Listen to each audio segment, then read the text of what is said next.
Hello everyone and welcome to this new video in my channel Change and Innovation. First of all, thanks to a lot of you who have really appreciated the first two videos, and I really look forward for your continued support. Now in today's video I'll be talking about something known as Iceberg model of change. Now this is the principle which is largely used in self-development, personal excellence, neuro-linguistic programming, those fields. But I brought it how it is usually applied in a change situation or a business change situation. Now, before we delve into the concept, let me first explain what this iceberg really means. Now, if you look at this, if you look at a typical iceberg, now what is it? A large portion of the iceberg, if you look at it, is below water, which is not visible to the naked eye. And a very small portion of it is actually visible to the naked eye. Now, what it entails for the point that we are discussing today is that in any change scenario, you would find that 95% of the organizations are focused on something which is above the surface, this portion of the iceberg. Now, what this portion of the iceberg includes is behavior, environment, and capability. Now, let me explain what these are.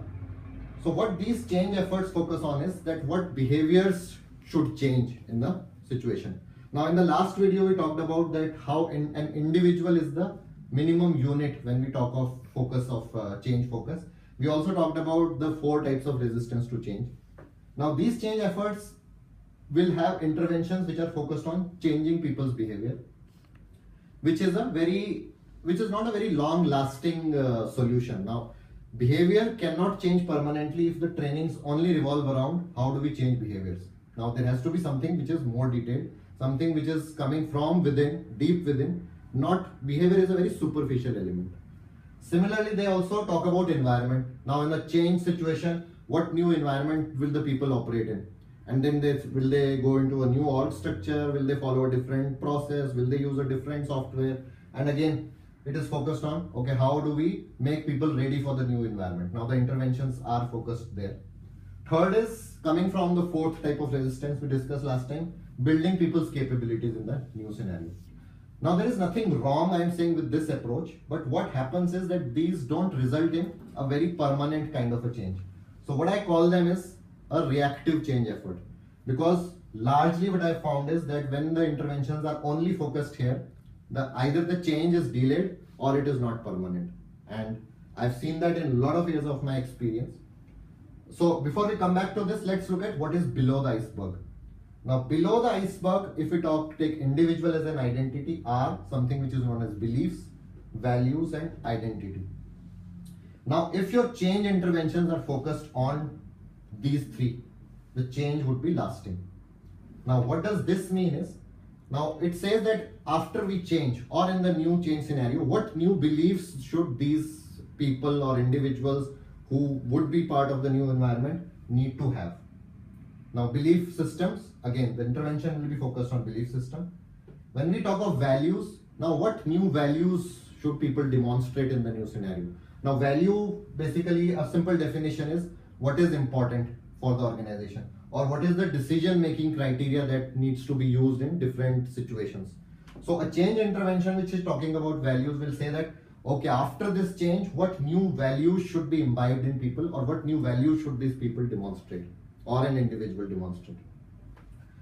Again, the 3rd level is identity. Now what will be the new identities which the people will have in the new scenario? Now if there is a merger or an acquisition or a sell-off happening, there might be new identities which people should have. Now identity is something which our brain or a subconscious brain strives to live for, and this is more lasting. It will ensure that people live their identities. So a change intervention focused on identifying what new identities people will have at a deeper level, and focusing change interventions on that would lead to a lasting change. So what happens in reality, this portion is a little challenging. Now if we say that we need to focus on changing this will take time, this will take more effort than this, but the change would be lasting. And so for any serious change effort, it is very important to focus on these 3. Now in my 20 years of experience, whenever I have had a chance to influence change at these levels, the result has been long lasting, the change efforts have been successful, and we have got the desired outcomes. But wherever the change has been restricted to the above three, I have seen that we have not been very successful. So now it is very important with that. I am sure those of you who have had experiences with change would be able to circle back and see that when the change was permanent and when it was not very long lasting. So this was that iceberg model of change which I wanted to just showcase or discuss in today's video. And this becomes very important for a change agent or a change transformer or a person who is driving change to understand this. Now this iceberg model puts it in that very right perspective, and it becomes very now critical for the person driving change to understand and plan the interventions as per this. So that's what I wanted to talk about today. And if you like this video, please, once again, I would request you to subscribe to this channel and maybe spread the word, spread this to as many people as you can, so that people can gain, comment, and we can together thrive as a community. So with that, I would again see you in my next video. Till that time, all the best.